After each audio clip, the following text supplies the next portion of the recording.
Heavy rain activity in Kolkata. Huge masses of cloud poured 99 millimeters of rain in 3 hours between 2:30 pm to 5:30 pm on Friday.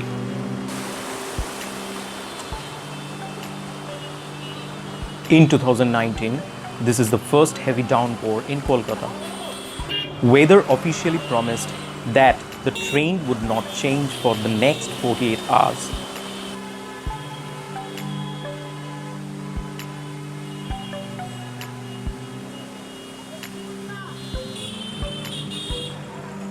Waterlogging and traffic snarls have been reported from many parts of the city. People wending through the flooded road in the city.